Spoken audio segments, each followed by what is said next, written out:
क्योंकि मेरे अतिरिक्त भी मेरा कोई हो सकता है, यही भाव संसार है। इसलिए पहले सूत्र में बड़ी क्रांति है। पहली चिंगारी शिव फेंकते हैं तुम्हारी तरफ, और वो ये है कि तुम जान लो कि तुम ही बस तुम्हारे हो, बाकी कोई तुम्हारा नहीं। इससे बड़ा विषाद मन को पकड़ेगा, क्योंकि तुमने दूसरों के साथ बड़े संबंध बना रखे, बड़े सपने संजो रखे, दूसरों के साथ तुम्हारी बड़ी आशाएं जुड़ी हैं। मां देख रही है कि बेटा बड़ा होगा, बड़ी आशाएं जुड़ी हैं। बाप देख रहा है कि बेटा बड़ा होगा, बड़ी आशाएं जुड़ी हैं। और इन सारी आशाओं में तुम अपने को खो रहे हो। यही तुम्हारे पिता भी इन्हीं आशाओं को कर करके समाप्त हुए तुम्हारे लिए। तुमसे क्या उन्हें मिला? यही आशाएं कर करके तुम समाप्त हो जाओगे। तुम्हारे बेटे से तुम्हें कुछ मिलेगा ना, और तुम्हारा बेटा भी यही मूर्खता जारी रखेगा, वो अपने बेटों से आशाएं करेगा। नहीं, अपनी तरफ देखो, न तो पीछे न आगे, कोई भी तुम्हारा नहीं है। कोई बेटा तुम्हें नहीं भर सकेगा, कोई संबंध तुम्हारी आत्मा नहीं बन सकता। तुम्हारे अतिरिक्त तुम्हारा कोई मित्र नहीं। लेकिन तब बड़ा डर लगता है, क्योंकि लगता है कि तुम अकेले हो गए। और आदमी इतना भयभीत है कि गली से गुजरता है अकेले में तो भी जोर से गीत गाने लगता है। अपनी ही आवाज सुन के लगता है कि अकेला नहीं। तुम अपनी ही आवाज सुन रहे हो। बाप जब बेटे में अपने सपने रचा रहा है तो बेटे की कोई सहमति नहीं है। ये बाप खुद ही अकेले में सीटी बजा रहा है। इसलिए दुखी होगा कल, क्योंकि इसने जिंदगी भर सपने रचाए और ये सोचता है कि बेटा भी यही सपने देख रहा है। ये गलती में, बेटा अपने सपने देखेगा। तुम अपने सपने देख रहे हो, तुम्हारे बाप ने अपने सपने देखे थे। ये कहीं मिलते नहीं। हर बाप दुखी मरता है। क्या कारण होगा? क्योंकि जो जो सपने वो बांधता है वो सभी सपने बिखर जाते हैं। हर आदमी अपने सपने देखने को यहां है, तुम्हारे सपने देखने को नहीं। और तुम्हें अगर चाहिए कि एक आत्म स्थिति उपलब्ध हो जाए, एक तृप्ति मिले, तो तुम सपने किसी और के साथ मत बांधना, अन्यथा तुम भटकोगे। संसार का इतना ही अर्थ है कि तुमने अपने सपनों की नाव दूसरों के साथ बांध रखी। संन्यास का अर्थ है कि तुम जाग गए और तुमने एक बात स्वीकार कर ली, कितनी ही कष्टकर हो, कितनी ही दुखपूर्ण मालूम पड़े प्रथम, और कितना ही संघातक पीड़ा अनुभव हो, कि तुम अकेले हो। सब संग साथ झूठा है। इसका यह अर्थ नहीं कि तुम भाग जाओ हिमालय, क्योंकि जो हिमालय की तरफ भाग रहा है उसे अभी संग साथ सार्थक है, झूठा नहीं हुआ। क्योंकि जो चीज झूठ हो गई उससे भागने में भी कोई सार्थकता नहीं। कोई भी सुबह जाग के भागता तो नहीं कि सपना झूठा है, भागूं इस घर से। सपना झूठा हो गया, बात खत्म हो गई, उसमें भागना क्या है। लेकिन एक आदमी है जो भाग रहा है पत्नी से, बच्चों से। इसका भागना बताता है, इसने सुन लिया होगा कि सपना झूठा है, लेकिन अभी इसे खुद पता नहीं चला। कल तक ये पत्नी की तरफ भागता था, पत्नी की तरफ पीठ करके भागता है, लेकिन दोनों ही अर्थों में पत्नी सार्थक थी।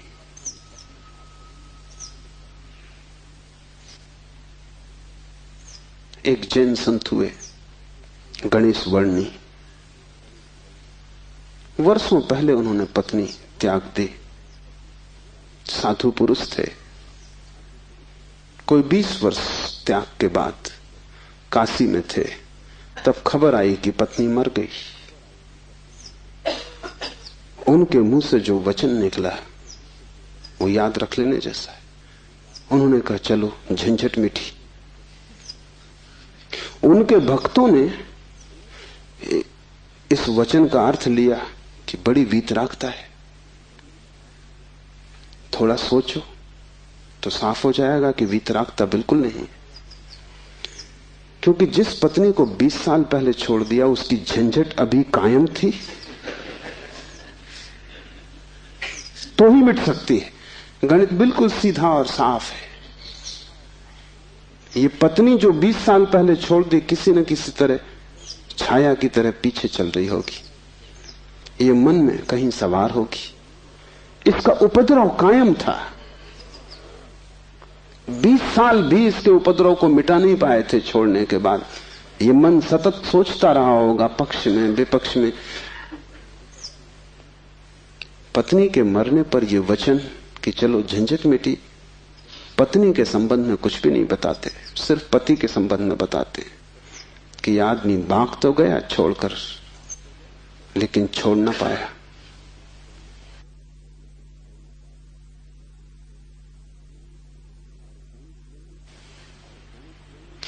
और गणेश वर्णी साधु पुरुष थे, इसलिए थोड़ा सोच लेना, साधु पुरुष भी बड़ी भ्रांति में रह सकते। उनके चरित्र में आचरण में कोई भूल चूक न थी। वे मर्यादा के पुरुष थे, ठीक ठीक नियम से चलते थे। वहां कोई जरा भी दरार नहीं पा सकता, जरा त्रुटि नहीं पा सकता। सब आचरण ठीक था, साधुता पूरी थी।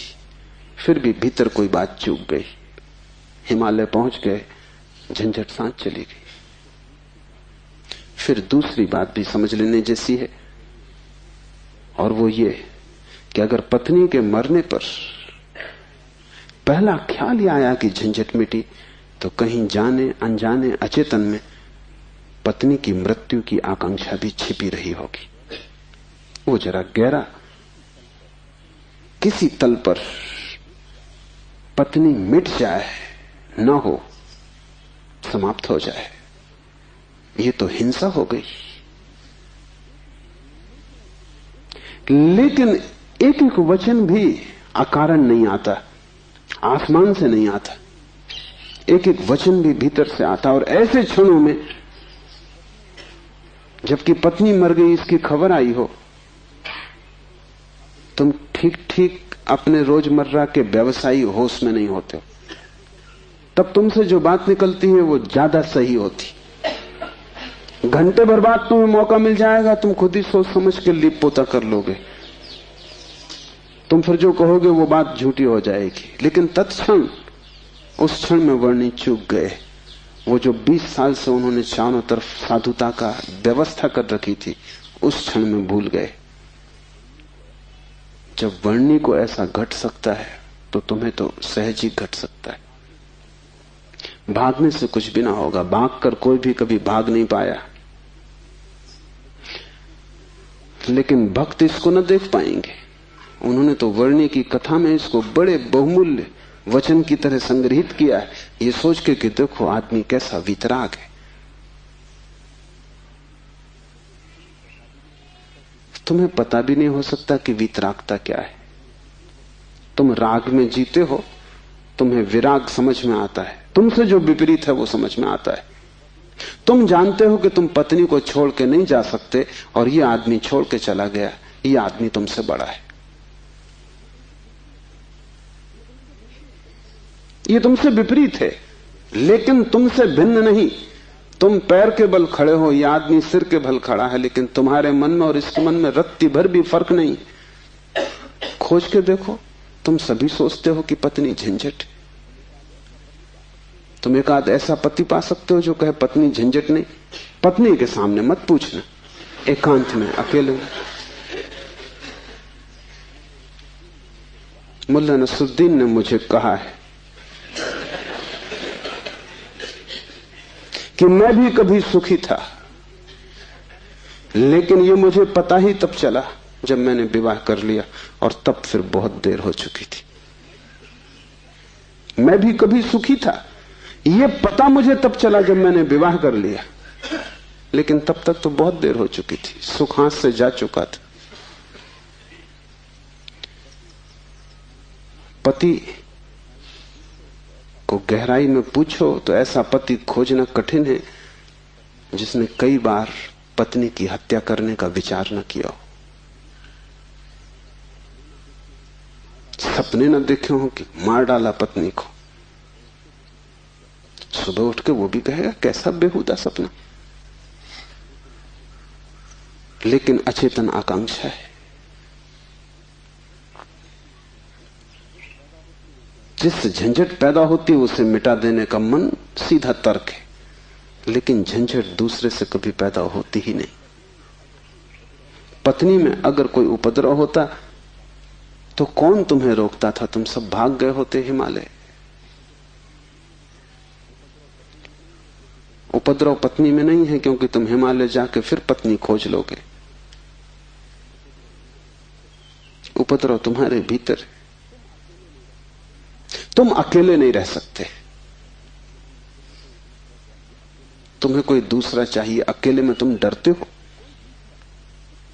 कोई दूसरा, तब तुम निश्चिंत मालूम पड़ते हो। क्यों?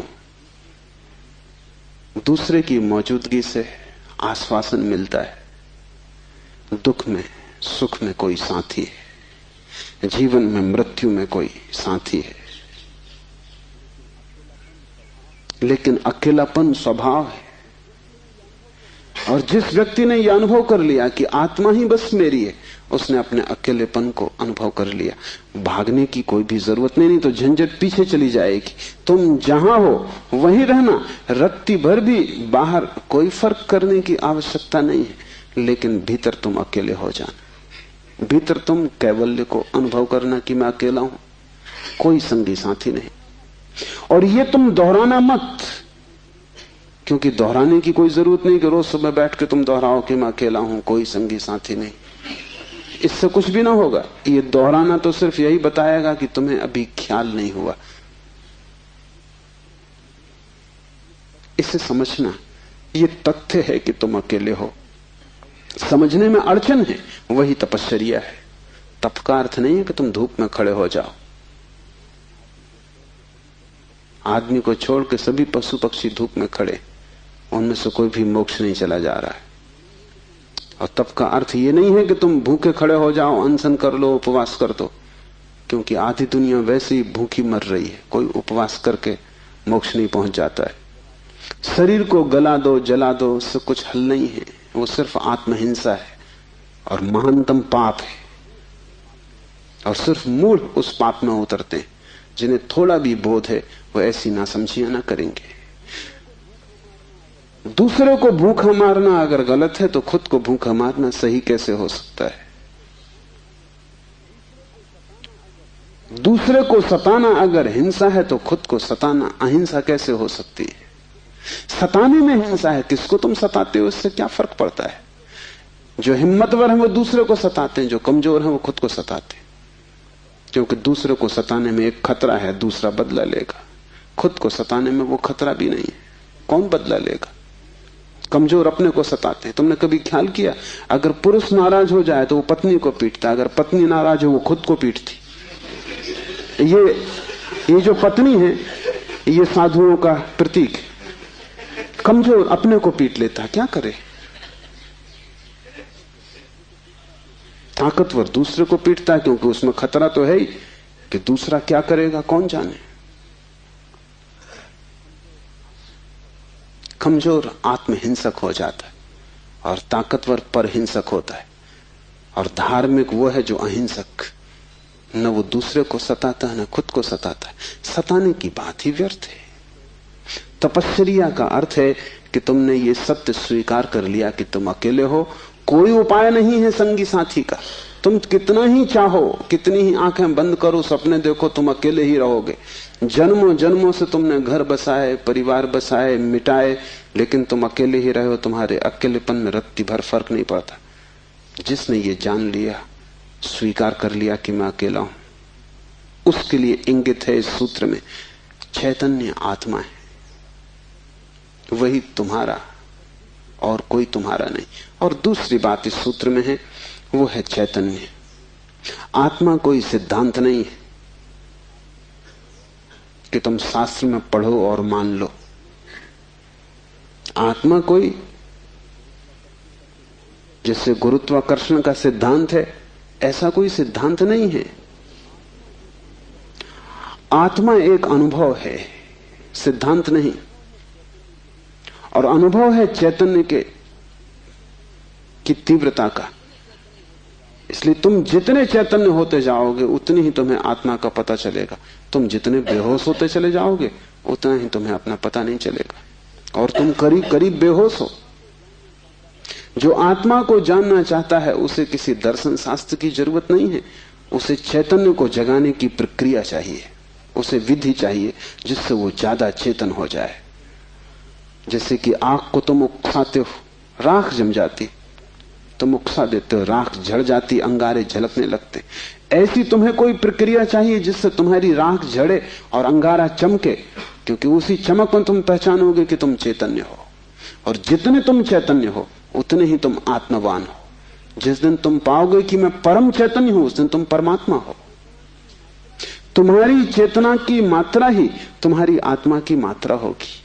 लेकिन अभी तुम करीब करीब बेहोश हो, अभी करीब करीब तुम जैसे शराब पिए हो, अभी तुम चल रहे हो, उठ रहे हो, काम कर रहे हो, लेकिन जैसे नींद में। होश तुम्हें नहीं है। कभी तुमने ख्याल किया, किताब पढ़ते वक्त तुम पूरा पेज पढ़ जाते हो, तब तुम्हें ख्याल आता है, अरे मैं पूरा पेज पढ़ भी गया और एक शब्द याद नहीं। तुमने कैसे पढ़ा होगा पूरा पेज? तुम पढ़ सकते हो सोए सोए, मन कहीं और रहा होगा, तुम पढ़ गए, तब तुम्हें होश पता चला कि ये तो पूरा पेज व्यर्थ गया। तुम कई बार रास्ते से चलते हो, तुम पूरा रास्ता चल जाते हो, तब तुम्हें ख्याल आता है कि तुम चल रहे हो। तुम काम करते हो और तुम्हें पता नहीं चलता कि तुम कर रहे हो। तुम बेहोशी में जी रहे हो और चैतन्य आत्मा है। और तुम पूछते हो क्या आत्मा है? तुम चाहते हो कोई प्रमाण दे, तुम चाहते हो कोई सिद्ध करे, कोई तर्क से तुम्हें समझा दे तो तुम भी मान लो, नहीं तो तुम नास्तिक हो जाओगे। नास्तिकता बेहोशी का सहज परिणाम है, आस्तिकता होश का फल। जितना तुम्हारा होश बढ़ेगा तो जरूरत नहीं है कि तुम मानो कि आत्मा है, क्योंकि कई ना समझ मान रहे हैं, उससे कुछ हल नहीं होता। इस मुल्क में तो सभी मानते हैं कि आत्मा है, लेकिन इससे क्या फर्क पड़ता है? तुम्हारे जीवन में कोई क्रांति इससे आती नहीं। शायद तुम इसलिए मान लेते हो कि हजारों साल से दोहराया जा रहा है। सुनते सुनते तुम्हारे कान पक गए, सुनते सुनते तुम भूल ही गए हो कि संबंध में सोचना भी है। सुनते सुनते पुनरुक्ति से आदमी सम्मोहित हो जाता है। एक ही बात बार बार दोहराई चली जाए तो तुम भूल जाते हो कि वो संदेह किया जा सकता है, विचार किया जाता है।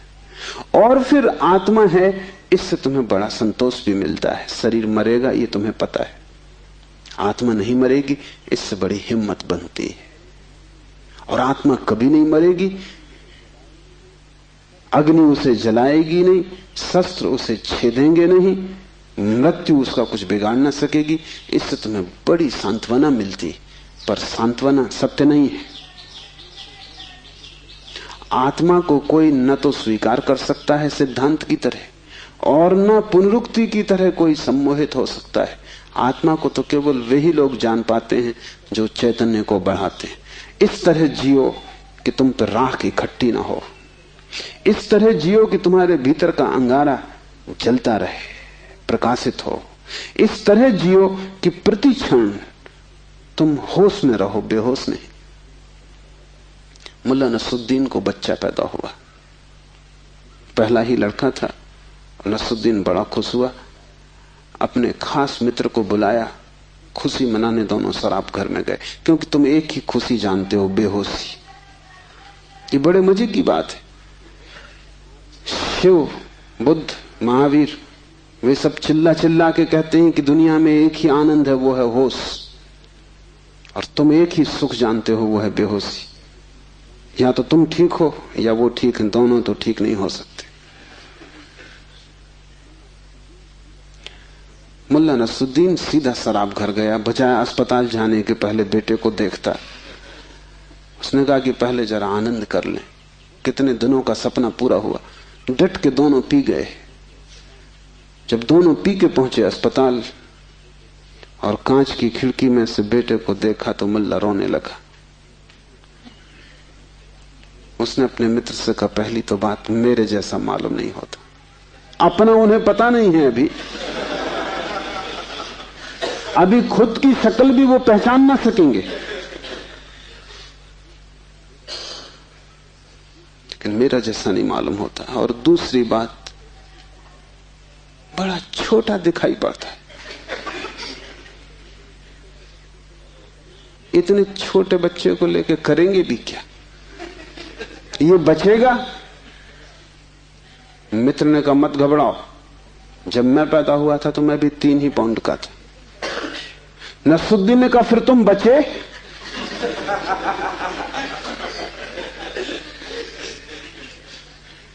मित्र सोचने लगा, क्योंकि वो भी बेहोशी में था। उसने कहा, पक्का नहीं कह सकता।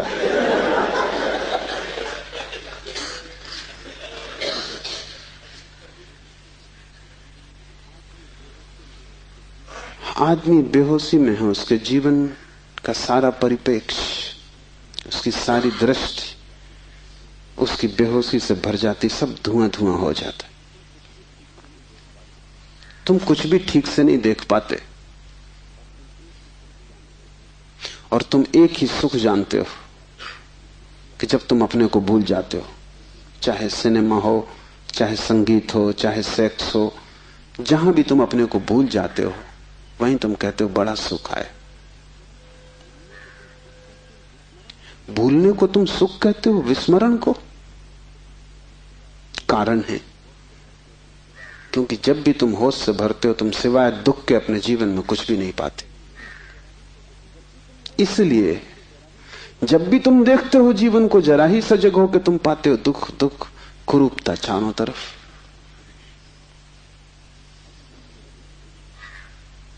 एक मेरे मित्र अविवाहित ही रह गए, उनसे मैंने पूछा कि क्या हुआ, कैसे चूक गए? तो उन्होंने कहा कि बड़ी अड़चन आई। जिस स्त्री को मैं प्रेम करता था, जब मैं शराब पी लेता तब वो मुझे सुंदर मालूम पड़ती, तब मैं शादी करने को राजी, लेकिन तब वो राजी नहीं। और जब मैं होश में होता तब मैं राजी नहीं, तब वो राजी होती थी। इसलिए चूक गए, कोई उपाय ना हुआ, मेल ना हो सका। तुम जब भी आंख खोल कर देखोगे सब तरफ कुरूपता और दुख पाओगे। जब तुम बेहोश होते हो तब सब ठीक लगता है।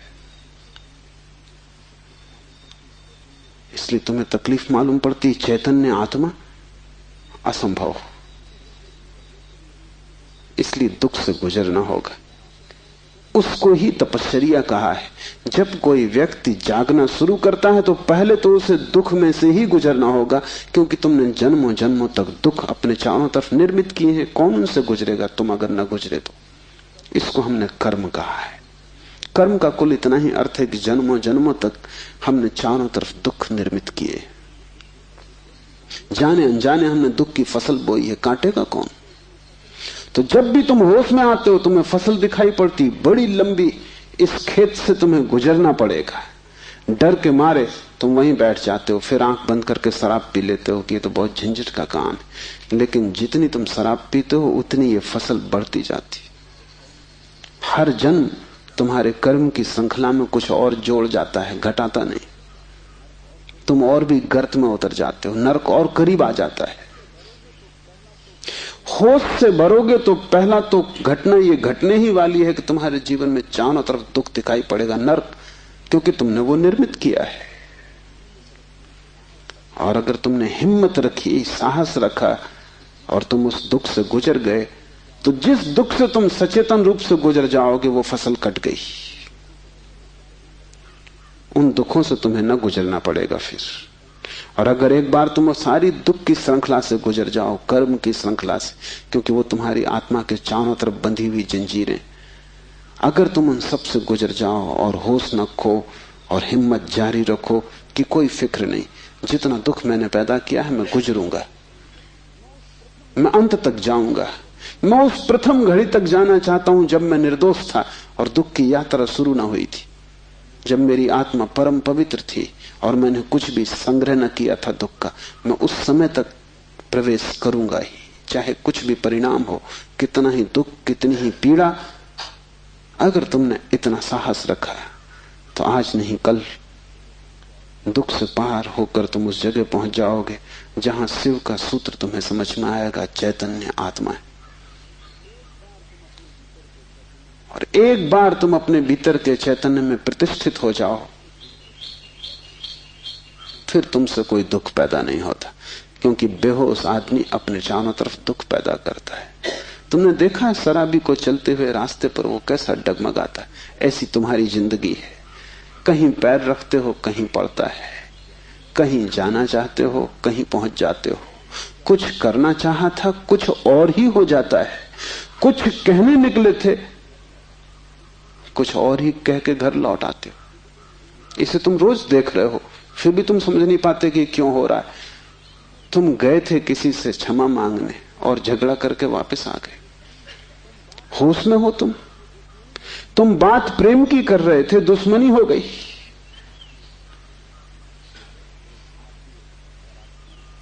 एक आदमी शराब पिए आकाश की तरफ देखता हुआ चला जा रहा था। एक कार उसके पास से निकली, बामुश्किल ड्राइवर बचा पाया। गाड़ी रोक के ड्राइवर ने कहा, महानुभाव, अगर आप नहीं देखते वहां जहां आप जा रहे हैं तो फिर आप वहीं चले जाएंगे जहां आप देख रहे हैं।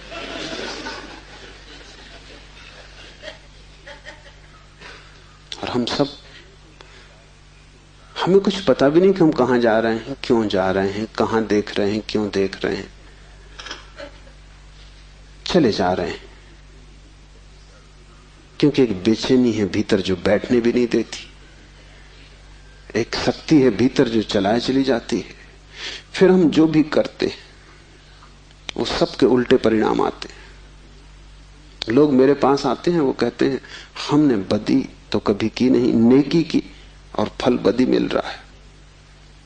ऐसा हो नहीं सकता कि तुम नेकी करो फल में बदी मिले। ऐसा हो नहीं सकता कि तुम आम के बीज बो और नीम के फल लगे। ऐसा हो नहीं सकता। इतना ही हो सकता है कि तुम ऐसे बेहोशी में बोए होगे, बोए तुमने नीम के ही फल, तुम होश में न थे, क्योंकि वृक्ष थोड़ी झूठ बोलेगा। तुम ही कहीं बोते वक्त भूल में पड़े होगे। तुम जब नेकी भी करते हो तब भी तुम्हारा नेकी करने का मन नहीं होता। तुम सच भी बोलते हो तो तुम दूसरे को चोट पहुंचाने के लिए सच बोलते हो। तुम सच बोलते हो दूसरे के अपमान के लिए। तुम सच बोलते हो जैसे तुम सच का उपयोग एक घातक हथियार की तरह कर रहे हो। तुम्हारे सत्व कड़वे होते, सत्य के कड़वे होने की कोई भी जरूरत नहीं, लेकिन मजा तुम्हें कड़वेपन में है, सत्य में तुम्हें मजा भी नहीं है। तुम्हारा झूठ सदा मीठा होता है, तुम्हारा सत्य सदा कड़वा होता है। बात क्या है? क्या कड़वापन सत्य का स्वभाव है? क्या मिठास झूठ का हिस्सा है? नहीं। झूठ को तुम चलाना चाहते हो, तुम उसे मीठा बनाते हो, क्योंकि अगर वो मीठा ना होगा तो चलेगा नहीं। एक तो झूठ चलना मुश्किल, मिठास के सहारे ही चलेगा। जैसे कड़वी दवा की गोली पर हम मीठी परत चढ़ा देते, बच्चा मीठी गोली समझ के खा लेता है, और जब तक कड़वेपन का पता चलता है तब तक गोली भीतर जा चुकी है। तुम झूठ को मीठा बनाते हो क्योंकि तुम झूठ चलाना चाहते हो। तुम सत्य को कड़वा बनाते हो क्योंकि सत्य से तुम केवल चोट करना चाहते हो, उसको चलाना नहीं चाहते। तुम सत्य बोलते ही तब हो जब तुम सत्य का इस तरह उपयोग कर सको कि वो झूठ से बदतर साबित हो, तभी तुम बोलते हो। तुम बेहोश हो, तुम्हारे कृत्यों का तुम्हें कुछ पता नहीं है कि तुम क्या कर रहे हो। इसे थोड़ा होशपूर्वक देखना शुरू करो। जो तुम बोलना चाहते हो वही बोले या तुम कुछ और बोल गए? क्या तुमने यही सोचा था बोलने के लिए जो तुम बोले? मार्क ट्वेन लौटता था एक रात, उसकी पत्नी ने पूछा, घर आया तो पत्नी ने पूछा कैसा रहा व्याख्यान? वो व्याख्यान देने गया था। उसने कहा कौन सा व्याख्यान? जो मैंने तैयार किया था वो, या जो मैंने वहां दिया वो, या जो मैं चाहता था कि देता वो? कौन सा व्याख्यान? एक तो आदमी तैयार करता है और एक आदमी फिर जो देता है, उसमें बड़ा फर्क है। और फिर एक जो घर लौटते वक्त तो सोचता है दिया होता है। वो तीनों अलग अलग हैं। होश में हो। सब निशाने तुम्हारे चूक जाते हैं। तुम्हारी जिंदगी में कभी भी कोई निशाना लगा? आंख बंद करके भी आदमी तीर चलाता रहे तो कभी ना कभी निशाना लगेगा। मैंने सुना है कि अगर बंद घड़ी भी दीवार पे टंगी रहे तो 24 घंटे में 2 बार सही समय बताएगी। तुम्हारी जिंदगी में ऐसा भी नहीं आया कि 2 बार भी तुमने सही समय बताया होता। तुम बंद घड़ी से गए बीते हो। अंधेरे में भी आदमी तीर चलाता रहे तो कभी ना कभी निशान पे लग जाएगा। तुम खुली आंख से होश में प्रकाश में तीर चलाते हो, कभी निशाने पे नहीं लगता। क्या बात होगी? मुल्ला नसरुद्दीन को बड़ा शौक था हिरन की शिकार करने का। तीसरी बार जब वो शिकार करने जंगल पहुंचा और जंगल के विश्राम गृह में उसने अपना सामान रखा और तैयारी की, और जब सूटकेस खोला तो उसमें एक बड़ी फोटो रखी थी और पत्नी ने उस फोटो के नीचे लिखा था, मुल्ला हिरन इस तरह का होता है। उन्हें शिकार का शौक था लेकिन हिरन का पता नहीं था। तुम कुछ भी मार मूर के घर आ जाओगे, हिरन ठीक से फोटो देख लेना। तुम सब जगह चूक गए हो। वही तुम्हारे जीवन का दुख है और चूकने का कुल कारण है कि तुम होश में नहीं हो। इसलिए जो भी करो होशपूर्वक करो। उठो तो भी होशपूर्वक, चलो तो भी होशपूर्वक। महावीर ने कहा है विवेक से चलो, विवेक से बैठो, विवेक से भोजन करो, विवेक से बोलो, विवेक से सो तक। महावीर से कोई पूछता है कि साधु कौन, तो महावीर ने कहा जो अमूर्छित है। और असाधु कौन, तो महावीर ने कहा जो मूर्छित है। जो सोया सोया जी रहा है वो असाधु, जो जागा जागा जी रहा है वो साधु। यही शिव कह रहे हैं, चैतन्य आत्मा। चैतन्य को बढ़ाओ। धीरे धीरे आत्मा की झलक तुम्हारे जीवन में आनी निश्चित है। दूसरा सूत्र है ज्ञानम बंधा। ज्ञान बंध है। बड़ी हैरानी का सूत्र है। ज्ञान के बहुत अर्थ हैं। एक तो जब तक तुम इस ज्ञान से भरे हो कि मैं हूं, तब तक तुम अज्ञान में रहोगे, क्योंकि मैं अज्ञान है, अहंकार अज्ञान है। जिस दिन तुम आत्मा से भरोगे उस दिन हूंपन तो रहेगा, मैंपन नहीं रहेगा। मैं हूं, इसमें से मैं तो कट जाएगा, सिर्फ हूं रहेगा। इसे थोड़ा प्रयोग करके देखो। कभी किसी वृक्ष के नीचे शांत बैठकर खोजो कि तुम्हारे भीतर मैं कहां है। तुम कहीं भी ना पाओगे। हूं तो तुम सब जगह पाओगे, मैं तुम कहीं भी ना पाओगे। सब जगह तुम्हें अस्तित्व मिलेगा, लेकिन अस्तित्व के साथ अहंकार तुम्हें कहीं भी ना मिलेगा। अहंकार तुम्हारी निर्मिति है, वो तुम्हारा बनाया हुआ है, वो झूठा है, वो असत्य है, उससे ज्यादा अप्रामाणिक और कुछ भी नहीं। वो काम चलाऊ है, उसकी संसार में जरूरत है, लेकिन उसकी सत्य में कहीं भी कोई स्थान नहीं। तो एक तो मैं हूं, ये ज्ञान बंध का कारण है। मेरा बोध, हूपन का बोध नहीं। हूपन का बोध तो शुद्ध है, उसमें कोई सीमा नहीं है। जब तुम कहते हो हूं, तो तुम्हारे हूं में और वृक्ष के हूं में कोई फर्क होगा? तुम्हारे हूं में और मेरे हूं में कोई फर्क होगा? जब तुम सिर्फ हो तो नदियां, पहाड़, वृक्ष सभी एक हो गए। जैसे ही मैंने कहा मैं, वैसे ही मैं अलग हुआ। जैसे ही मैंने कहा मैं, वैसे ही तुम टूट गए, पर हो गए, अस्तित्व से मैं पृथक हो गया। हूपन ब्रह्म है और मैं मनुष्य की अज्ञान दशा है। जब तुम जानते हो कि सिर्फ हूं, तब तुम्हारे भीतर केंद्र नहीं होता, तब सारा अस्तित्व एक हो जाता है। तब तुम उस लहर की तरह हो जो सागर में खो गई। अभी तुम उस लहर की तरह हो जो जम के बर्फ हो गई है, सागर से टूट गई है। ज्ञानम बंधा, पहला तो ज्ञान बंध है, इस बात का ज्ञान कि मैं हूं।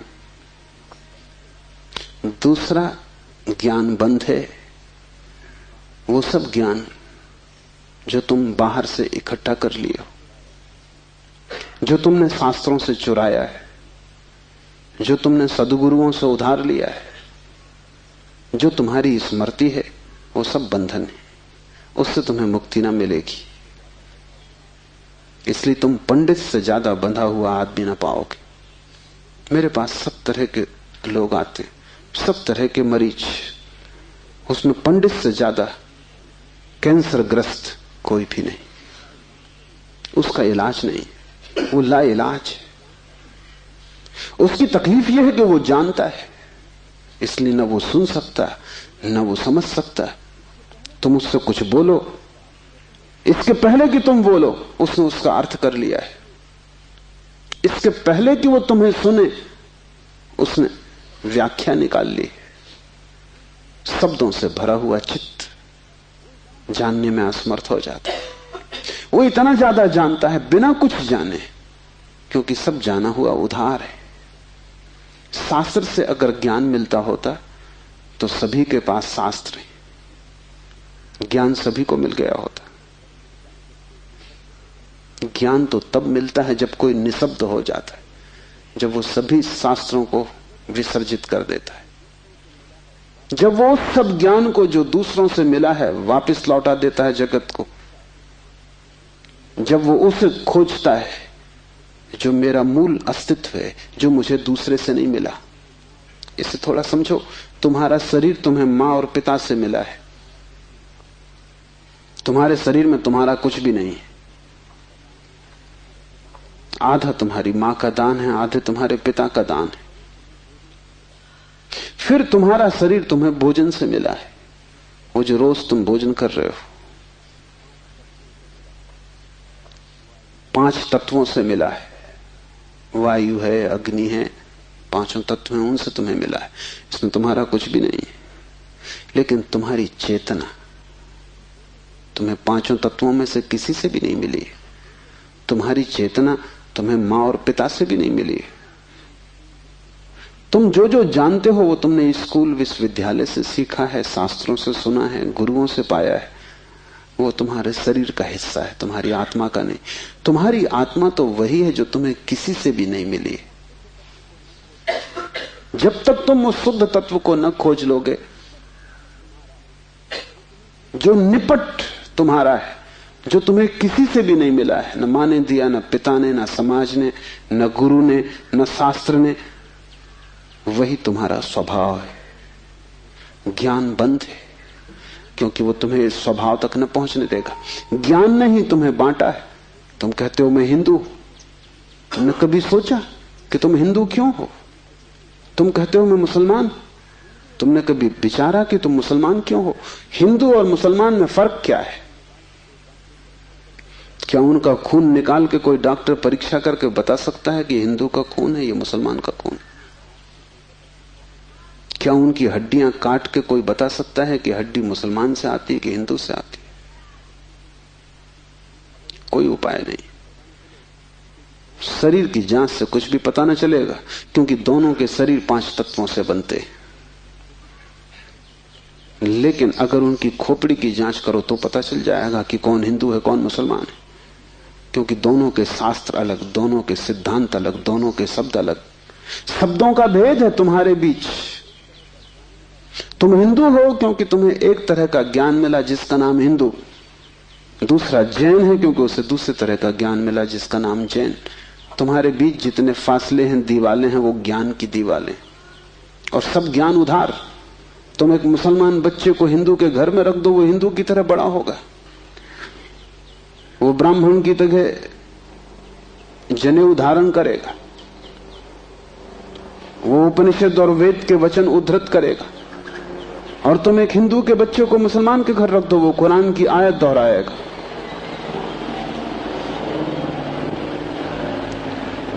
ज्ञान तुम्हें बांटता है, क्योंकि ज्ञान तुम्हारे चारों तरफ एक दीवार खींच देता है, और ज्ञान तुम्हें लड़ाता है, और ज्ञान तुम्हारे जीवन में वैमनस्य और शत्रुता पैदा करता है।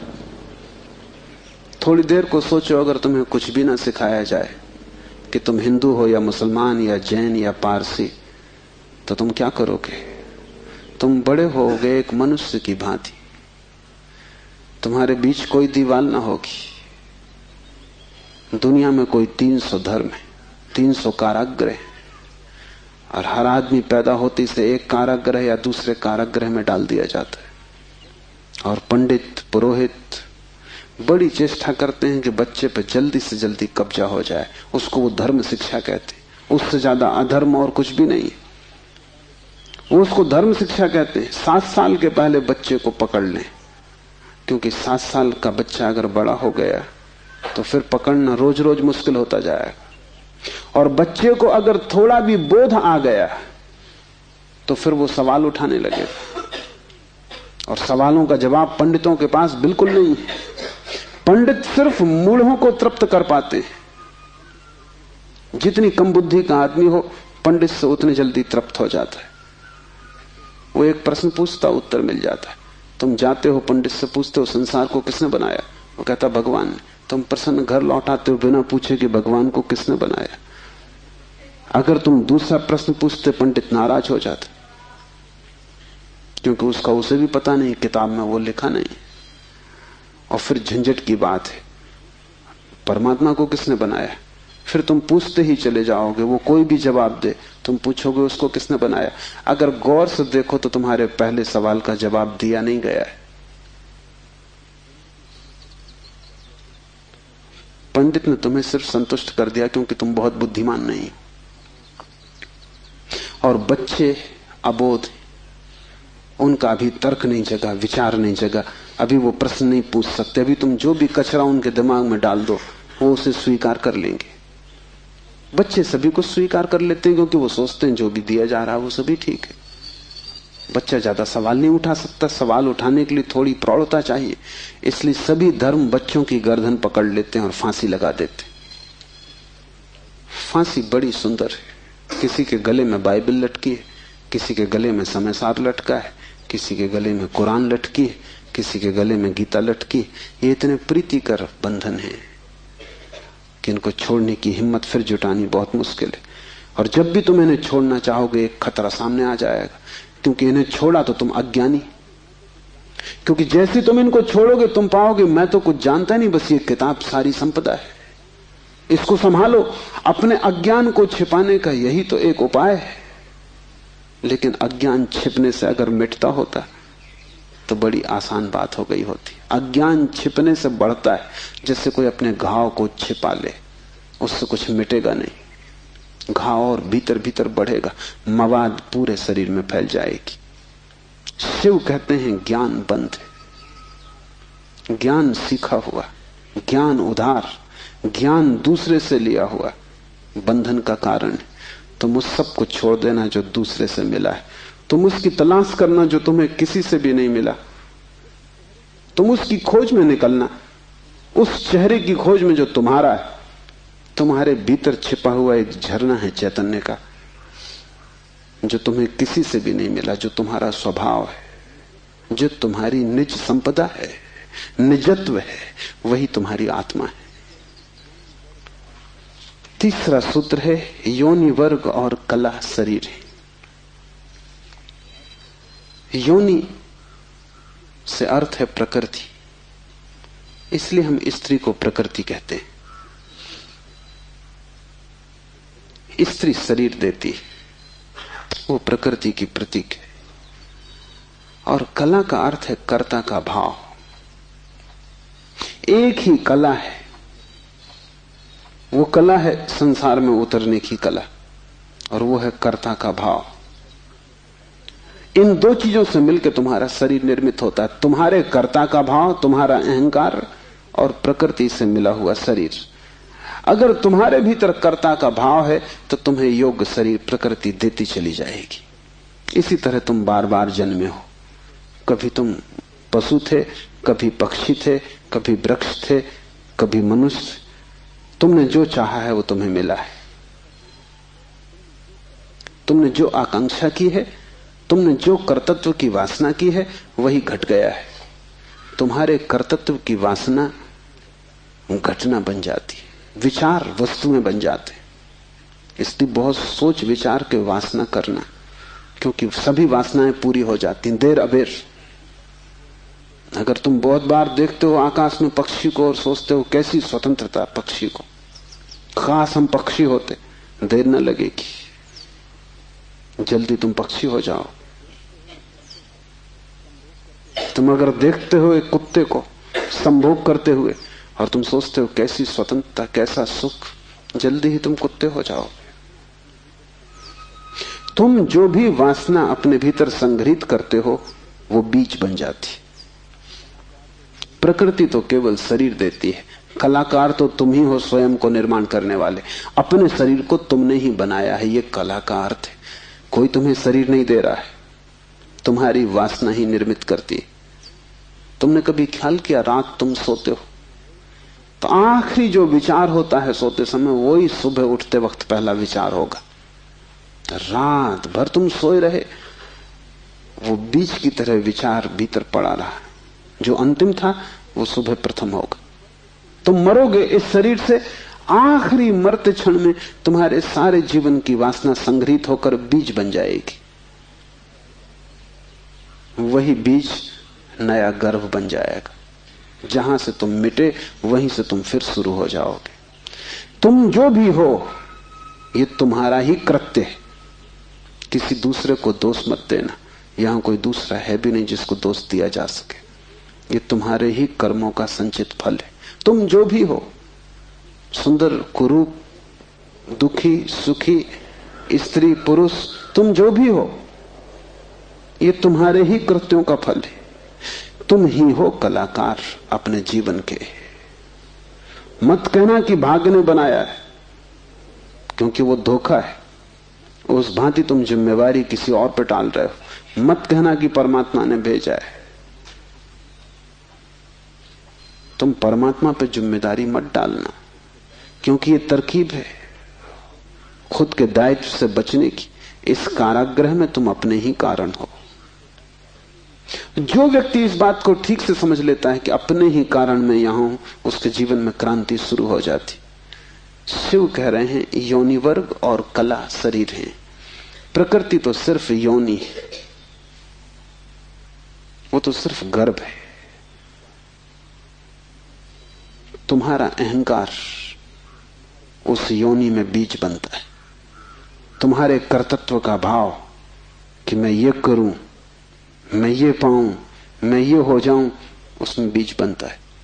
और जहां भी तुम्हारे कर्तृत्व की कला और प्रकृति की योनि का मिलन होता है, शरीर निर्मित हो जाता है।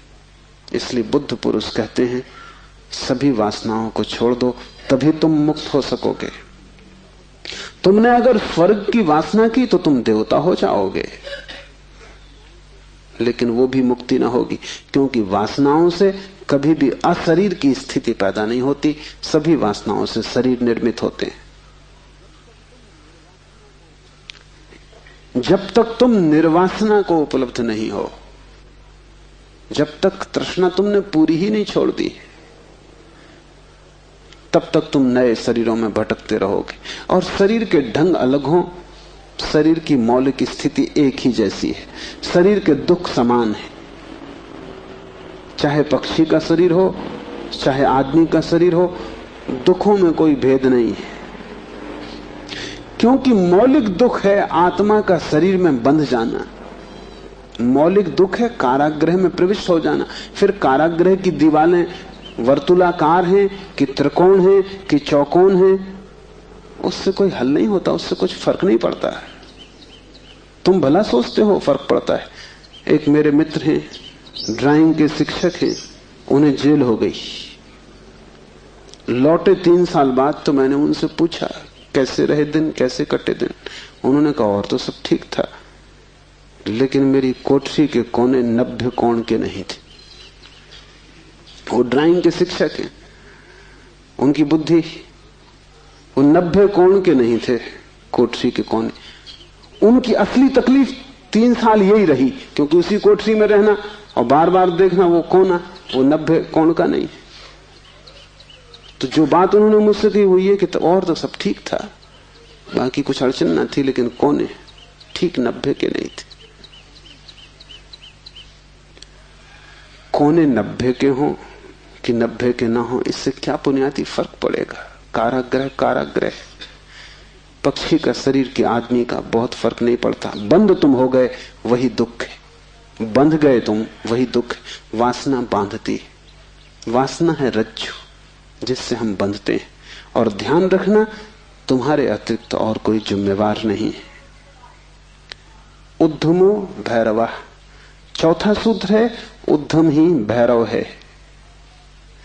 उद्धम उस आध्यात्मिक प्रयास को कहते हैं जिससे तुम इस कारागृह के बाहर होने की चेष्टा करते हो। भैरव शब्द पारिभाषिक है। भा का अर्थ है भरण, रा का अर्थ है रवण, वा का अर्थ है वमन। भरण का अर्थ है धारण, रवण का अर्थ है संहार और वमन का अर्थ है फैलाना। भैरव का अर्थ है ब्रह्म, जो धारण किए है, जो संभाले है, जिसमें हम पैदा होंगे और जिसमें हम मिटेंगे, जो विस्तार है और जो ही संकोच बनेगा, जो सृष्टि का उद्भव है और जिसमें प्रलय होगा। मूल अस्तित्व का नाम भैरव है। शिव कहते हैं उद्धम ही भैरव है। और जिस दिन भी तुमने आध्यात्मिक जीवन की चेष्टा शुरू की, तुम भैरव होने लगे, तुम परमात्मा के साथ एक होने लगे। तुम्हारी चेष्टा की पहली किरण और तुमने सूरज की तरफ यात्रा शुरू कर दी। पहला ख्याल तुम्हारे भीतर मुक्त होने का, और ज्यादा दूर नहीं है मंजिल, क्योंकि पहला कदम करीब करीब आधी यात्रा है। उद्धम भैरव है। पाओगे देर लगेगी, मंजिल पहुंचने में समय लगेगा, लेकिन तुमने चेष्टा शुरू की और तुम्हारे भीतर बीज आरोपित हो गया कि मैं उठूं इस कारागृह के बाहर, मैं जाऊं शरीर से मुक्त हूं, मैं हटूं वासना से, मैं अब और बीज न बोऊं इस संसार को बढ़ाने के, मैं और जन्मों की आकांक्षा न करूं। तुम्हारे भीतर जैसे ही ये भाव सघन होना शुरू हुआ कि अब मैं मूर्छा को तोड़ूं और चैतन्य बनूं, वैसे ही तुम भैरव होने लगे, वैसे ही तुम ब्रह्म के साथ एक होने लगे। क्योंकि वस्तुतः तो तुम एक हो ही, सिर्फ तुम्हें स्मरण आ जाए। मूलतः तो तुम एक हो ही, तुम उसी सागर के झरने हो, तुम उसी सूरज की किरण हो, तुम उसी महाआकाश के एक छोटे से खंड हो। पर तुम्हें स्मरण आना शुरू हो जाए और दीवारें विसर्जित होने लगे तो तुम उस महाआकाश के साथ एक हो जाओगे। उद्धम भैरव है। बड़ी सघन चेष्टा करनी जरूरी है, क्योंकि नींद गहरी है। तोड़ोगे सतत तो ही टूट पाएगी, आलस्य करोगे संभव नहीं होगा। आज तोड़ोगे कल फिर बना लोगे तो फिर भटकते रहोगे। एक हाथ से तोड़ोगे दूसरे से बनाते जाओगे तो श्रम व्यर्थ होगा। उद्यम का अर्थ है तुम्हारी पूरी चेष्टा संलग्न हो जाए। लोग मेरे पास आते हैं, वो कहते हैं हम करते हैं लेकिन कुछ हो नहीं रहा, और मैं उनकी शक्ल देखता हूं वो करते हैं ही नहीं, या ऐसा मरे मरे करते हैं जैसे मक्खियां उड़ा रहे हैं। उनके करने में कोई प्राण नहीं है, इसलिए नहीं होता। लेकिन वो आते ऐसे हैं जैसे कि वो परमात्मा पे कोई बड़ी कृपा कर रहे हैं कि करते हैं और नहीं हो रहा, तो शिकायत लेके आए कि कहीं कुछ गड़बड़ हो रही, कहीं कोई अन्याय हो रहा है, कि दूसरों को हो रहा है हमें नहीं हो रहा। इस जगत में अन्याय होता ही नहीं। इस जगत में जो भी होता है न्याय है, क्योंकि यहां कोई आदमी नहीं बैठा है न्याय अन्याय करने को। जगत में तो नियम है, उन्हीं नियमों का नाम धर्म है। तुम अगर इस क्षेत्र से चले गिरोगे, टांग टूट जाएगी, तो तुम जाके अदालत में ये नहीं कहोगे कि गुरुत्वाकर्षण के कानून पर एक मुकदमा चलाता हूं, तो अदालत कहेगी तुम तिरछे मत चलते। गुरुत्वाकर्षण तुम्हें गिराने में उत्सुक नहीं है, न तुम्हें संभालने में उत्सुक है। तुम जब सीधे सीधे चलते हो वही तुम्हें संभालता है, जब तुम तिरछे चलते हो वही तुम्हें गिराता है। न गिराने की उसकी कोई आकांक्षा है, न संभालने की। तटस्थ है जगत का नियम, उस तटस्थ नियम का नाम धर्म है। उसको हिंदुओं ने रित कहा है। वो परम नियम है, वो तुम्हारी तरफ पक्षपात नहीं करता कि किसी को गिरा दे किसी को उठा दे। तुम जैसे ही ठीक चलने लगते हो वो तुम्हें संभालता है, तुम गिरना चाहते हो वो तुम्हें गिराता है। वो हर हालत में उपलब्ध है। तुम जैसा भी उसका उपयोग करना चाहते हो वो तुम्हें खुला है, उसके द्वार बंद नहीं है। तुम सिर ठोकना चाहते हो दरवाजे से, सिर ठोक लो। तुम दरवाजा खोल के भीतर जाना चाहते हो, भीतर चले जाओ। वो तटस्थ है। उद्यम भैरव है, महान श्रम चाहिए। उद्यम का अर्थ है प्रगाढ़ श्रम, तुम्हारी समग्रता लग जाए श्रम में, उसका नाम उद्यम है। और तब देर न लगी कि तुम्हारे भैरव हो जाने में। शक्ति चक्र के संधान से विश्व का संहार हो जाता है, 5वां सूत्र है। और अगर तुमने ठीक उद्यम किया, अगर तुमने अपनी संपूर्ण ऊर्जा को संलग्न कर दिया चेष्टा में, सत्य की खोज, परमात्मा की खोज या आत्मा की खोज में, तो तुम्हारे भीतर जो शक्ति का चक्र है वो पूर्ण हो जाता है। अभी तुम्हारे भीतर शक्ति का चक्र पूर्ण नहीं है, कटा बटा है। वैज्ञानिक कहते हैं कि बुद्धिमान से बुद्धिमान आदमी भी अपनी 15% से ज्यादा प्रतिभा का उपयोग नहीं करता। 85% प्रतिभा ऐसे ही सड़ जाती। ये तो बुद्धिमान आदमी की बात है। बुद्धू का क्या हिसाब, वो तो शायद करते ही नहीं। हम अपने शरीर की भी ऊर्जा का पूरा उपयोग नहीं करते, 5% ज्यादा से ज्यादा। तो अगर हम मंदे मंदे जीते, अगर हमारा दिया टिमटिमाता टिमटिमाता लगता है, तो कसूर किसका है? तुम जीते ही नहीं पूरी तरह। जैसे तुम जीने से भी भयभीत हो कि लपट कहीं जोर से ना आ जाए। तुम डरे डरे हो, तुम कपते कपते जीते हो। तो फिर शक्ति का जो चक्र है तुम्हारे भीतर वो पूरा नहीं हो पाता। तो तुम्हारी गाड़ी ऐसे चलती है जैसे कभी कार को तुमने देखा हो, पेट्रोल कभी आता कभी नहीं आता, कभी कचरा आता, तो कार ऐसे चलती जैसे हिचकी खा रही हो। बस ऐसा तुम्हारा जीवन है, हिचकी खाते तुम चलते हो।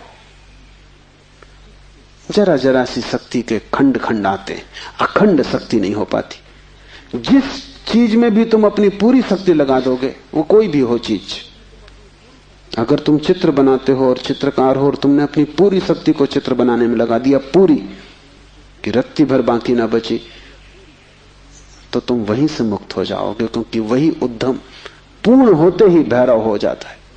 अगर तुम एक मूर्तिकार हो, तुमने सब कुछ मूर्ति में समाहित कर दिया कि मूर्ति बनाते समय तुम ना बचे, बस मूर्ति ही बची, तो शक्ति का चक्र पूरा हो जाता है।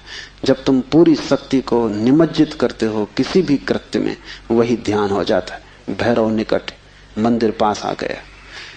5वां सूत्र है, शक्ति चक्र के संधान से विश्व का संहार हो जाता है। और जब भी तुम्हारी शक्ति का चक्र पूरा होता है, टोटल, समग्र, अंश अंश नहीं, पूर्ण, उसी क्षण तुम्हारे लिए विश्व समाप्त हो गया। तुम्हारे लिए फिर कोई संसार नहीं, तुम परमात्मा हो गए, तुम भैरव हो गए, तुम मुक्त हो। फिर तुम्हारे लिए न कोई बंधन है, न कोई शरीर है, न कोई संसार है। पूर्ण शक्ति का प्रयोग स्मरण रखना। इस समाधि साधना शिविर में अगर तुमने पूरी शक्ति को लगाया, ऐसे ही ऊपर ऊपर नहीं ध्यान किए, पूरी शक्ति लगा दी, तो तुम अनुभव करोगे कि जिस क्षण शक्ति पूरी लग जाएगी, उसी क्षण, फिर क्षण भर की देर नहीं लगती, अचानक संसार खो जाता है, परमात्मा सामने आ जाता है। तुम्हारी शक्ति का पूरा लग जाना ही तुम्हारे जीवन की क्रांति हो जाती। फिर संसार की तरफ पीठ, परमात्मा की तरफ मुंह हो जाता है। इसकी तुम्हें एक झलक भी मिल जाए तो फिर तुम वही ना हो सकोगे जो तुम पहले थे। उसकी एक झलक काफी, फिर तुम्हारा जीवन उसी यात्रा में संलग्न हो जाए। तो ध्यान रखना, यहां पूरा अपने को डुबाना तो ही कुछ हो सकेगा। अगर तुमने थोड़ा भी अपने को बचाया तो तुम्हारा श्रम व्यर्थ है। जब तक श्रम उद्यम ना बन जाए, पूर्ण टोटल एफर्ट ना बन जाए, तब तक भैरव की उपलब्धि नहीं। आज इतना ही।